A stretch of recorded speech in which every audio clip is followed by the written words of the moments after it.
Olá, meu nome é Patrícia Taranto, sou fonoaudióloga e nesse vídeo eu quero conversar com vocês sobre características de autismo em bebês. Sim, é possível perceber algumas características nas crianças já bem pequenininhas. Não é muito comum, não é o que mais nós encontramos, mas são evidências muito importantes que você saiba reconhecer, principalmente para que busque auxílio, avaliação a tempo de poder interferir nesse processo de desenvolvimento e que seu filho tenha uma melhor qualidade de vida e um melhor padrão de aquisições, de desenvolvimento das habilidades. Então, quais são as características que, em geral, nós encontramos nessas crianças ainda bem bebezinhas? E aí eu tô falando antes do primeiro ano de vida, né? Então, crianças, em geral, que preferem ficar no berço a ficar no colo. A gente sabe que é muito comum que logo que alguém se aproxime, a criança já se agite, peça para sair, né? Ou do carrinho, ou do berço. Não é comum que a criança queira ficar lá por muito tempo. Uma coisa é ela se entreter sozinha, outra coisa é a preferência. Então ela se irrita no colo, ela não quer ficar muito no colo. Uma outra característica bastante evidente é o desconforto ou não dar atenção aos ruídos. Então, nos bebês a gente tem que chamar muita atenção para essa ambiguidade de característica. Para muitas delas, a gente vai encontrar tanto a ausência de resposta quanto uma resposta muito evidente, como no caso da percepção auditiva. Então, se incomoda muito com os sons. Alguém vem se aproxima dela para falar, vira o rostinho. Quando que o natural, o esperado, é que essa criança busque a referência de onde está vindo esse som, né? Então, a identificação sonora e a localização sonora, ela é uma habilidade que a gente desenvolve muito precocemente, tanto pelo olhar, né? Então a criança faz aquela impressão, aquela aparência de que tomou um pequeno sustinho com o som, ou de que percebeu o som, né, franzir a testa, ou mesmo procura já por esse som. Então, no bebezinho, dentro do espectro, a gente observa que ele tende a repelir o som ou não dá importância a ele. Tanto é que muitas famílias buscam uma avaliação auditiva mais especializada, né, mais aprofundada, acreditando que a criança tem uma perda auditiva e faz o exame e tá tudo bem. Então essa é uma outra característica muito importante nos bebês. A outra questão que eu quero que vocês observem é quando começa essa introdução alimentar. É normal, né? A gente sabe, aquele movimento de vai mais para fora do que para dentro, né? Então aquela dificuldade ali inicial, na primeira semana, mas logo tudo se acalma e a criança começa a se alimentar bem. Nas crianças que têm autismo, né, nos bebezinhos, a gente observa um movimento um pouquinho diferente. Então esse percurso da introdução alimentar, ele não é típico, ele não é esperado. Então vou lhe dar um exemplo. A criança gostava de um alimento e de repente passou a repudiar, né? Então ela não gosta, ela não aceita mais, tá? E se você parar para pensar nesse período de introdução alimentar, é muito difícil. Eu não tenho conhecimento de mães que reclamem da criança já começar a fazer muita opção. Uma coisa é ela gostar mais do salgado ou gostar mais do doce, né? Então prefere frutas, alimentos salgados, prefere alimentos salgados a frutas. A outra coisa é ela já tá comendo bem uma frutinha e aí de repente ela parou de aceitar aquela fruta. Isso não é característico dos bebês, isso deve ser importante e relatada para o pediatra. Juntando a outras características, é muito importante que se procure o neuropediatra, que é uma especialidade da neurologia.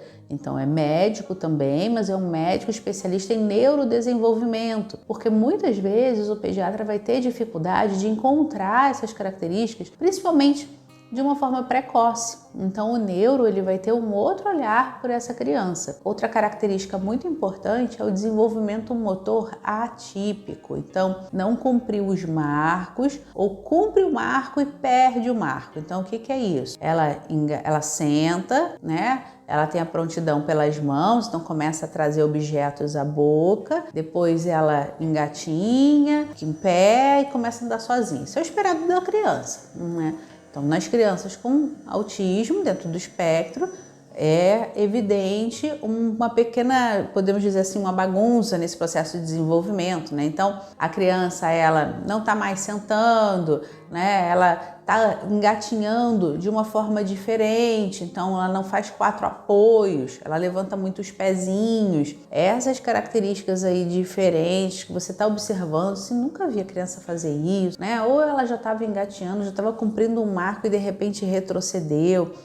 Essa regressão A regressão ela é um marco importante do autismo em qualquer idade. Nos bebês, na criança muito pequena, ela fica mais evidente. Então a gente tem que dar valor a essa informação. A perda de algumas habilidades, né, tanto nos bebês, nas crianças maiorzinhas, né, tanto quanto nesses bem pequenininhos. Então, crianças muito pequenas, elas esboçam, né, lembra, esse vídeo eu tô falando de crianças menores de 1 ano de idade. Elas esboçam reações à fala de alguém, principalmente quando essa voz é comum, contentamento, buscar a voz da pessoa, chorar porque já sabe que tá ali, quer sair, quer o colo, né, como eu falei antes. Quando a gente percebe que essas reações à voz comum, elas não estão acontecendo, ou elas não estão dentro do esperado, porque o esperado é o quê? É uma reação que pode ser de choro ou de busca.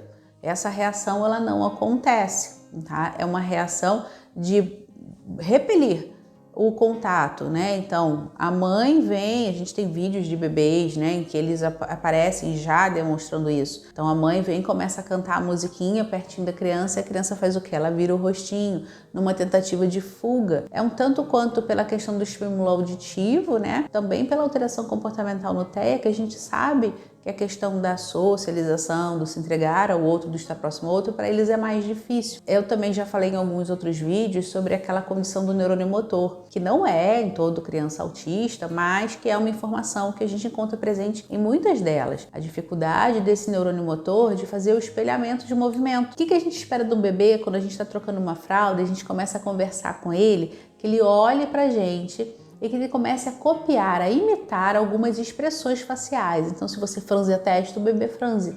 Se você abre um bocão, o bebê abre o bocão também. Nesses bebês, isso não vai acontecer. Então, toda característica que eu passar aqui, ela não é uma regra e nem você precisa também encontrar todas elas. Mas algumas características evidentes já são muito importantes para que você procure a avaliação do teu bebezinho, tá bom? Então, bebês também que não fazem o contato visual com a mãe durante a amamentação, que ficam muito agitados, né, que não se acalentam. O que a gente espera, né? Que o bebê tá mamando, ele vai ficar saciado, ele vai se acalmar. O bebezinho quando chora, a mãe não faz isso? Coloca no peito para acalmar? Então, mas esses bebês não se acalmam pela mamada, pelo peito.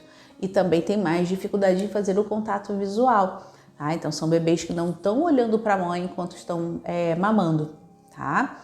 Então, aí, mais uma coisinha para vocês observarem. Enfim, é muito importante que a gente fale sobre essas características, porque muita gente não dá valor a elas. E, claro, que as intervenções num bebê, elas vão ser muito diferentes do que as intervenções em uma criança mais velha, em uma criança de 3 anos de idade, né, em uma criança de 5 anos de idade, com certeza serão. Mas quanto antes essas características que te preocupam, né, e que evidenciam o autismo, elas forem avaliadas adequadamente, um tanto quanto antes também, né, de uma forma precoce, essa família vai estar sendo acolhida, essa criança vai estar sendo estimulada e também vão ser avaliadas outras questões do desenvolvimento da criança. Então, a urgência da fala, se os marcos estão acontecendo, para que a intervenção precoce aconteça e, como eu falei no início desse vídeo, esse bebê possa vir se desenvolver cada vez melhor. O que a gente busca para as nossas crianças, TEA, quando a gente está falando em reabilitação, em terapia, em diagnóstico precoce, é qualidade de vida, é a garantia de um futuro mais adaptado, mais adequado, né? É que essa criança possa desenvolver o mais próximo do esperado possível para a idade que ela tem. Então, eu espero que essas características tenham te ajudado, tenham esclarecido algumas questões. Não deixa de curtir o vídeo. Esse vídeo foi bom para você, te trouxe informações boas. Não deixa de encaminhar para alguém que possa estar precisando. Passa lá em cima, ativa o sininho, se inscreve no canal para receber todas as atualizações. E até uma próxima.